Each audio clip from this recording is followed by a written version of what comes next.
वो लोग रशिया और यूक्रेन के बॉर्डर पे फंस गए हैं और उनकी फैमिलीज हमसे मिल रही है एक्सटर्नल अफेयर मिनिस्ट्री से और प्राइम मिनिस्टर से रिक्वेस्ट कर रही है कि उनको सेफली रेस्क्यू किया जाए। आपने चिट्ठी भी लिखी है।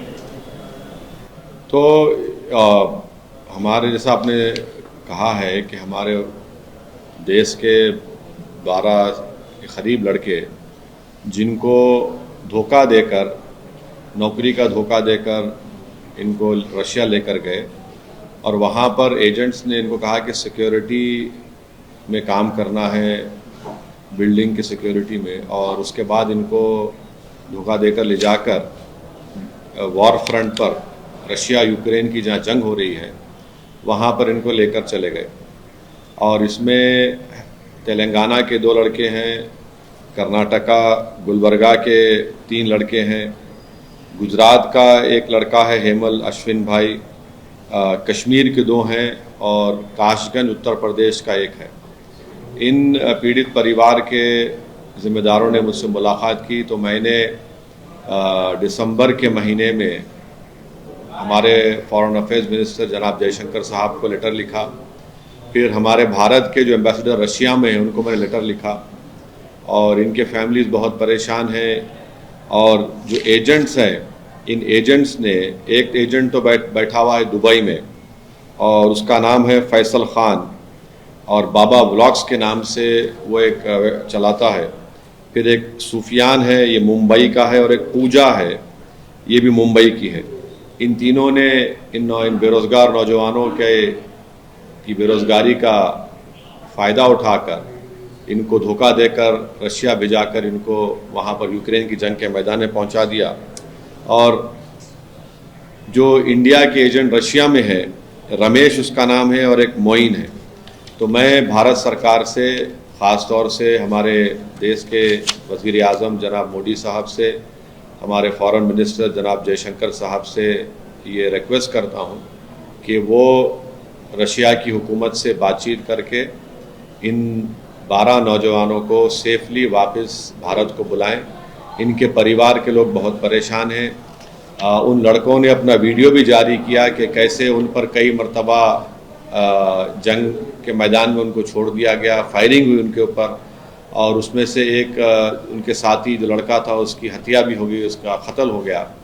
तो ये इनके परिवार बहुत परेशान है और आप अंदाज़ा भी नहीं लगा सकते उनके माँ बाप, उनके रिश्तेदार किस तरह से कर्ब से अपनी ज़िंदगी गुजार रहे हैं। तो उम्मीद करता हूँ कि भारत सरकार फ़ौरन अपने असर और रसूख़ात को इस्तेमाल करते हुए रशिया की गवर्नमेंट से कहेंगे और इन नौजवानों को सेफली बहिफाजत भारत को लेकर आएंगे।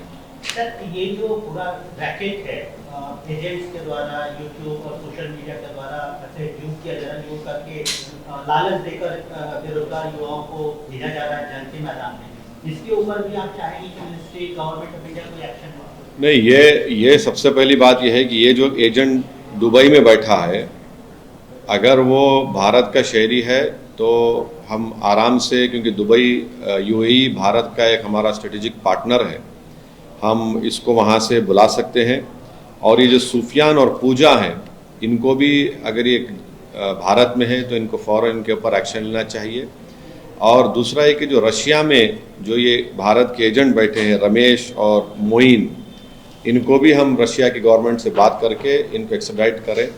ये भारत के नौजवान, बेरोज़गार नौजवानों का एक्सप्लॉयटेशन कर रहे हैं और यकीनन नौजवान चाहता है कि उसको नौकरी मिले, तो इन लोगों को झांसा देकर, धोखा देकर और जंग के मैदान में लाकर छोड़ दिया जा रहा है। ये सिविलियन लोग हैं, ये कभी ज़िंदगी में ना कभी बंदूक उठाए, ना इनको गोली मालूम, ना इनको इस तरह के माहौल को उन्होंने कभी देखा है। तो ये एक बहुत बड़ा रैकेट है जो हमारे भारत के नौजवानों को एक्सप्लॉयटेशन कर रहा है उनका, और उम्मीद करते हैं कि स्टेट गवर्नमेंट और गवर्नमेंट ऑफ इंडिया इन पर सख्ती से एक्शन लेगी। सर, अभी आप बिहार के दौरे से आए, सीमांचल से आए सर, अभी वहाँ पर तेजस्वी यादव की यात्रा शुरू हो गई है, असेंबली में भी असेंबली चल रही है और कई सारे मुद्दे हैं आपके कार्यकर्ता के लिए, वहाँ पर आपकी नेता की इनफैक्ट हत्या हुई। बिहार के पॉलिटिकल सिचुएशन को आप कैसे असेस करते हैं? देखिए, हम जब बिहार गए, सीमांचल के इलाके में गए, हमारी वहाँ पर बहुत से लोगों से मुलाकात हुई, पार्टी के लोगों से, आम आदमी से।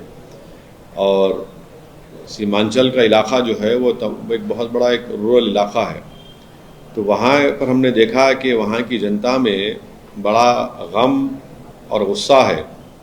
और गम और गुस्सा इस बात से है कि उनको धोखा देकर वोट लिया गया कि आरजेडी और गठबंधन में जितने पार्टियां हैं बीजेपी को रोकेंगे। और उसके बाद आप देखते हैं कि कैसे दोबारा बीजेपी सत्ता में आ गई और नीतीश कुमार ने अपनी आदत और अपनी फितरत के मुताबिक उन्होंने पलटी मारी और बीजेपी के साथ चले गए। तो अगर आज बिहार में बीजेपी सत्ता में है, आरएसएस को इक़्तिदार मिल गया है, तो इसकी ज़िम्मेदार ना सिर्फ नीतीश कुमार है बल्कि नरेंद्र मोदी भी हैं और साथ ही साथ तेजस्वी यादव हैं, क्योंकि वहाँ की जनता को उन्होंने कहकर वोट लिया था कि हम बीजेपी को रोकेंगे। फिर ये लोग साथ गए नीतीश कुमार के, तेजस्वी और गठबंधन के पार्टीज कि हम बीजेपी को सत्ता से रोकेंगे। तो ये तमाम चीज़ें जो हो रही हैं, लोगों का एक मजाक बना दिया जा रहा है। लोगों से वोट हासिल करते हैं कि हम बीजेपी आरएसएस को रोकेंगे बिहार में, और फिर उस वोट को ले जाकर बीजेपी के झोली में रख दिया जाता है। तो एक बहुत बड़ा गम और गुस्सा है। और साथ ही साथ हम देख रहे हैं कि एमआईएम के दो बहुत बड़े नेताओं का वहाँ पर हत्या की गई है। आप देखिए कि गोपालगंज में असलम साहब को गोली मार दी गई और अजीब व गरीब वहाँ का एसपी है। अरे भाई क्यों हुआ, क्या हुआ? असली खाती को पकड़ नहीं रहे नीतीश कुमार की सरकार। जिस दिन वो मुख्यमंत्री बने उसी सौगात दे दिया आपने, हमारे एक बहुत बड़े नेता का मर्डर हो गया। सिवान में हमारे एक बहुत बड़े नेता का मर्डर हो गया। ये डेलिबरेट मर्डर हो रहा है वहाँ पर, और वहाँ की सरकार बिल्कुल एक तमाशाई बनी बैठी हुई है। ना कोई एक्शन ले रहे, ना कुछ हरकत कर रहे हैं। इतना करप्शन उरूज पर है वहाँ पर, चाहे वो तेजस्वी थे या आरजेडी थे, अभी भी है। करप्शन उरूज पर है, कोई पूछने वाला नहीं है, जो मनमानी चल रही है वहाँ पर। अखिलेश यादव ने फाइनली आगे पीछे होने के बाद ये अनाउंस हो गया कि कांग्रेस के साथ गठबंधन होगी।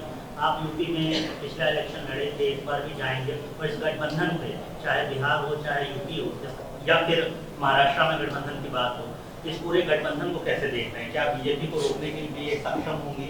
क्या ये इंक्लूसिव है? आपसे कोई चर्चा हो, आपको अगर इनवाइट मिले तो क्या आप जाएंगे? देखिए, अखिलेश यादव ने 2014 का चुनाव हारा बीजेपी के खिलाफ, 2017 का चुनाव हारा, 2019 का लोकसभा का चुनाव हारा, फिर 2022 का चुनाव हारे। और इन 4 चुनाव में ख़ास तौर से जो पिछला विधानसभा का चुनाव हुआ 2022 का, समाजवादी पार्टी की तारीख में, इनकी हिस्ट्री में इतना मुस्लिम वोट उनको कभी नहीं मिला, और उसके बावजूद भी वो बीजेपी को नहीं रोक पाए। तो ये बार बार ये बोलना, ख़ास तौर से अल्पसंख्यक मुस्लिम समाज से आकर के हमको वोट दे दीजिए, हमको वोट दे दीजिए, ओवैसी को गाली देते हैं, एमआईएम को क्या क्या गालियों से नवाजते हैं, फिर भी बीजेपी को नहीं हरा पाते हैं। इसकी वजह क्या है? मैं तो नहीं हूं उसकी वजह। कितने चुनाव हारेंगे अखिलेश यादव समाजवादी पार्टी? तो ये गलती उनके पास है। अब फिर कहेंगे कि हम बीजेपी को रोकेंगे। आप तो 4 चुनाव हार चुके हैं। आपके सलीम शेरवानी साहब 5 मरतबा के एमपी आपको छोड़ चुके हैं। स्वामी प्रसाद मौर्य जो आपके पार्टी के वाइस प्रेसिडेंट थे, वो आपको छोड़ गए हैं। आपकी अलाई पार्टनर अपना दल की, वो आपसे नाराज़ हैं। तो ये ज़मीनी हकीकत कुछ और ही बता रही है वहाँ पर। तो अब देखते हैं, नहीं मालूम। हमारी पार्टी का यहाँ तक सवाल है। हमारे पार्टी के अध्यक्ष शौकत साहब से हमारी बातचीत चल रही है, और वो ये कह रहे हैं कि हमको भी लोकसभा का चुनाव वहाँ पर लड़ना चाहिए। कुछ सीटों, कुछ लोकसभा के पार्लियामेंट कॉन्स्टिट्यूंसी की उन्होंने हमसे बात की है, निशानदेही की है। तो हमारी बातचीत चल रही है, अभी बताना बहुत जल्द होगा। वैसे ही महाराष्ट्र में इम्तियाज़ जलील साहब वहाँ पर, और हमारे जो पार्टी के ऑर्गेनाइजेशन के लोग हैं, उनसे भी मेरी बातचीत हुई। उनका भी ये बोलना है कि हमको ये सोचना है कि हम महाराष्ट्र में औरंगाबाद से हटकर भी और भी मुख्तलिफ 4-5 पार्लियामेंट्री कॉन्स्टिट्यूंसीज पर अपने कैंडिडेट को खड़ा करना चाहिए। तो इस बारे में भी वहाँ पर बातचीत चल रही है। अभी बहुत जल्दी होगा इस बारे में कुछ बताना उत्तर प्रदेश और महाराष्ट्र के बारे में। तो जब वक्त आएगा हमारी पार्टी इसका फैसला लेकर जो इम्तियाज़ जलील साहब और शौकत साहब की जो राय होगी उसको हम सामने रखकर एक अच्छा फैसला लेंगे। और हमारी कोशिश यही है कि तीसरी मर्तबा भारत के वज़ीर आज़म नरेंद्र मोदी ना बने। और हम 2014 में भी कोशिश किए, 19 में भी किए और 2024 में भी हम कोशिश करने जा रहे हैं। और हम उम्मीद करते हैं कि देश की जनता बढ़ती हुई कीमतों को देखेगी, देश की जनता जो बेरोज़गारी आम हो चुकी है उसको देखेगी, किसान परेशान हैं और हमारी डिप्सांग डेमचाक पर 2000 स्क्वायर किलोमीटर पर चीन की फ़ौज कब्जा करके बैठी है। तो ये बहुत बड़े मुद्दे सामने हैं। और बीजेपी जो पिछले 10 साल में जो पॉलिटिक्स कर रही है वो मेजॉरिटेरियन फॉर्म ऑफ पॉलिटिक्स को उन्होंने फ़रोग़ दिया है, उसको प्रमोट किया है। और साथ ही साथ बीजेपी ने, नरेंद्र मोदी ने भारत की पॉलिटिक्स से, भारत की सोशल लाइफ से, भारत की सबसे बड़ी माइनॉरिटी मुसलमान जो 17 करोड़ है, क्रिश्चियन भी उसमें आते हैं, इन दो अहम माइनॉरिटीज़ को और दलितों को, आदिवासियों को उन्होंने पॉलिटिकली सोशली मार्जिनलाइज करके रख दिया है। तो ये भी एक चीज़ है। सर एक बात ये है कि बीजेपी जिस तरह से मेजॉरिटी पॉलिटिक्स लेकर आया, अभी इन्होंने लखनऊ में एक नया कैंपेन लॉन्च किया है कि ये लोग दरगाह में जाएंगे और उर्दू में बात करेंगे, कैंपेन करेंगे, ऐसा कुछ एक नया प्रकार। हाँ, ना नफरत है ना खाई है, मोदी आपका भाई है। हाँ, क्या है, ना नफरत है ना खाई है। अच्छा, मोदी आपका भाई है। तो भाई अगर मोदी भाई है तो बिल्किस बानो उनकी बेटी या बहन नहीं है क्या? बुलाया जाए बिल्किस बानो को। फिर इनमें हिम्मत है कि बिल्किस बानो से आंख में आंख मिलाना छोड़ो, उसके करीब जाएंगे। आपने दिल्ली में 600 साल पुरानी मस्जिद को डिमोलिश कर दिया। आप सुनहरी मस्जिद को डिमोलिश करना चाहते हैं। आप भारत के पूरी मस्जिदों पर आपकी नजरें पड़ी हुई हैं। आपने मिनिस्ट्री ऑफ माइनॉरिटी अफेयर्स का बजट कम कर दिया। आपने माइनॉरिटी मिनिस्ट्री का प्री मैट्रिक स्कॉलरशिप के बजट को कम करके उसको 9th क्लास से डेलिबरेटली आपने रिस्ट्रिक्ट कर दिया, उससे पहले ताकि और माइनॉरिटी खासतौर से मुसलमानों का ड्रॉप आउट और बढ़ जाए। मौलाना आज़ाद फेलोशिप को आपने ख़त्म कर दिया ताकि मुसलमानों के बच्चे और बच्चियां फेलोशिप ना कर सके। ये आपका है कारनामा। आप बजट तो अनाउंस करते हैं, उसका कितना खर्च होता बताइए। 2022 का जो बजट है उसमें से 38% भी खर्चा नहीं हुआ। क्या बात कर रहे हैं लोग? आपके पास एक मुस्लिम MP नहीं है, एक मुस्लिम मिनिस्टर नहीं है आपके पास। आए दिन गाली दी जाती है। जहां पर बीजेपी सत्ता में मीरा रोड में बुलडोजरों के जरिए आपने मुसलमानों के कारोबार को डिमोलिश कर दिया, घर को डिमोलिश कर दिया। हल्द्वानी में आपने एक मस्जिद को शहीद कर दिया। ये क्या है? ये तो सब आई वॉश है, ये सब ड्रामा है, ये फसाड है एकदम। हिमंता बिस्वा शर्मा के साथ कल तेलंगाना में उन्होंने कहा कि उनको अकबर बाबर को चाहने वाले और रजाकारों को चाहने वालों का वोट नहीं चाहिए। तो हेमंत बिस्वा शर्मा कल कुर्ता पहने हुए थे ना। हेमंत बिस्वा शर्मा कुर्ता नहीं पहनना चाहिए, क्योंकि कुर्ता कौन दिया? कुर्ता नहीं पहनना चाहिए उनको। वो प्याज खाते हैं ना, तो प्याज कौन दिया? कहां से प्याज आई? तो इनको कहना चाहिए, और कहना चाहिए कि भाई आज से मैं और भारत के प्रधानमंत्री कुर्ता नहीं पहनेंगे, क्योंकि कुर्ता आया मुगलों से।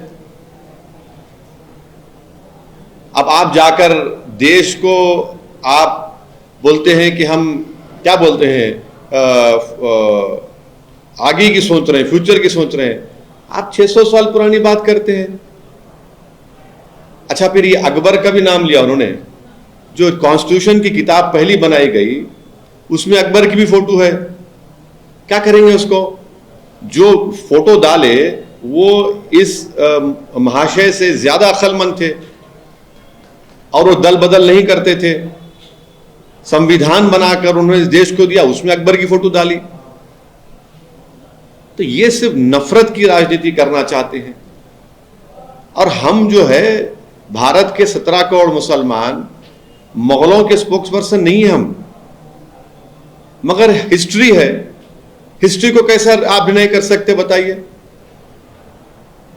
ने कल ये भी कहा था कि एक तो इन्होंने कहा कि इनके वोट उनको चाहिए नहीं, और दूसरा कहा कि जो माइनॉरिटी वोट है वो भाजपा के साथ है, और खासकर जो देश की संस्कृति का सम्मान करते हैं वो सारे माइनॉरिटीज जो है वो भाजपा को चाहते हैं। नहीं, संस्कृति के माने क्या है? संस्कृति के माने यह है कि मैं गोलवालकर और पंडित दीनदयाल गोलवालकर की बंच ऑफ थॉट्स, या वी और नेशन और डिफाइंड, या इंटेग्रल ह्यूमैनिज्म जो किताब पंडित दीनदयाल उपाध्याय लिखी, या सावरकर की हिंदुत्व किताब, इनको मान लो तो ये है क्या? देश की संस्कृति तो कॉन्स्टिट्यूशन है। तो आप कौन होते हैं मुझे बोलने वाले? आप तो वहां पर बहैसियत आसाम के मुख्यमंत्री के उन्होंने कई मदरसों को डिमोलिश कर दिया, और डिजास्टर मैनेजमेंट एक्ट का गलत इस्तेमाल करके। आप तो जो सुप्रीम कोर्ट मॉनिटर्ड एनआरसी हुआ उसको एक्सेप्ट नहीं करते। ये वहां पर उन्होंने कॉन्स्टिट्यूंसीज को जरीमेंडरिंग करके रख दिया वहां पर, ताकि डेलिबरेटली मुसलमान ज्यादा ना जीत सके असेंबली चुनाव में। तो ये उनका हेट्रेड है। नोटिफिकेशन में कुछ सप्ताह बच रहे हैं सर, अपोजिशन एक तरफ से आपको मालूम हो गया हफ्ते में यार, एक हफ्ते में वीक हैं, लोग चर्चा कर रहे हैं। कल हेमंत विश्वा शर्मा ने तेलंगाना को लेकर ये भी बोला कि शायद यहाँ 50 दिन के अंदर चुनाव हो जाए। खैर, अरे 50 दिन तो इसका मतलब वो हेमंत विश्व शर्मा शायद अनऑफिशियल इलेक्शन कमिश्नर बन चुके हैं क्या? इनको क्या मालूम जो हमको देश को नहीं मालूम हो रहा है? तो सर ये जो अपोजिशन इंडिया अलायंस है, एनडीए अलायंस है, क्या इंडिया अलायंस एनडीए को रोक सकती है, या एनडीए की ताकत में जो अब बात हो रही है 400 पार की, उसको आप कैसे देखते हैं, और इंडिया अलायंस कहाँ देखते हैं? देखिए, आपका सवाल गलत इसलिए है क्योंकि मैं उसका हिस्सा नहीं हूं, और मैं उस पर क्यों अपनी राय दूंगा जब मैं उसका हिस्सा नहीं हूं? मैं उस पर कुछ नहीं बोल सकता। आपको अगर बुलाया जाए सर, हाँ? आपसे बात की जाए, आपसे चर्चा की जाए, इंडिया अलायंस अगर आपकी तरफ दरवाजा खोले तो आप क्या स्वीकार करेंगे, जाएंगे? अब आशीष साहब, अब देखिए, ये बारात तो बन चुकी है, अब इसमें बैंड बाजे की पार्टी में नहीं बन सकता, समझे ना? अक्सर होता यह है कि हमको बैंड बाजे के तौर पर इस्तेमाल किया गया भारत के मुसलमानों को, और बैंड बाजे की जो पार्टी होती है वो दूल्हा तो चले जाता है जहां पर उसका निकाह या शादी होता है, जो बैंड बाजे वाले हैं तो उनको बोलते हैं बाहर रुक जाओ। तो मैं तो बैंड बाजे का नहीं हूं। हाँ, बाजा बजाएंगे इंशाल्लाह, हम अपना अच्छी तरीके से बजाएंगे और बड़े जोर शोर से बजाएंगे, और हमारी कोशिश यही होगी, अपने जो भी हमारा जितना भी हमको अल्लाह ने सलाहियत दी है, असर रसूख दिया है, हम कोशिश करेंगे कि तीसरी मर्तबा भारत की जनता श्री नरेंद्र मोदी को भारत का वजीर आजम ना बनाए। अब ये उनसे पूछना चाहिए उनका क्या है। भाई, अशोक राव चौहान चले गए, इतना बड़ा मुख्यमंत्री, महाराष्ट्र का मुख्यमंत्री थे, इतना गाली देते थे हमको वो लोग। नांदेड़ में हम कॉर्पोरेटर जीते थे, फिर और एक बार इलेक्शन में हम पे गाली। आज वो जाकर बैठ गए वहां पर। कांग्रेस का एक और नेता, आपको याद होगा, जो यहां पर ऑब्जर्वर बनकर आए थे तेलंगाना में, वो चले गए अजीत पवार के साथ, अजीत पवार बीजेपी के साथ। वो यहां पर जब थे तो खूब गाली देते, एमआईएम ये, एमआईएम ऐसा। तो ये जो ये लोग तो माने इनकी आइडियोलॉजी नहीं है, बल्कि कपड़े उतार रहे हैं, सिर्फ नया कपड़ा पहने, आइडियोलॉजी ऐसा हो गई, आइडियोलॉजी ऐसा हो गई। तो 2019 में छोटे दलों के साथ आपने गठबंधन किया था, उत्तर प्रदेश में, बिहार में, अन्य जगहों पर, महाराष्ट्र में भी। इस बार भी आपका देखिए, अभी तो बहुत जल्दी होगा, क्या हो सकता है हम तो देख रहे हैं। किसान आंदोलन को कैसे देखते हैं आप अभी आज इस तरीके से? नहीं, किसान आंदोलन का मैं कह रहा हूं कि एमएसपी का जो लीगल रेट बनना चाहिए, कानून बनना चाहिए, वो बनना चाहिए। स्वामीनाथन साहब का जो कमीशन के रिकमेंडेशन है उसको मानना चाहिए, और तीसरा यह है कि जो उन पर मुकदमात बुक किए गए उसको वापस लेना चाहिए। इसमें बड़ी बात क्यों है, इसमें इसको इतना बड़ा इशू क्यों बना रहे हैं?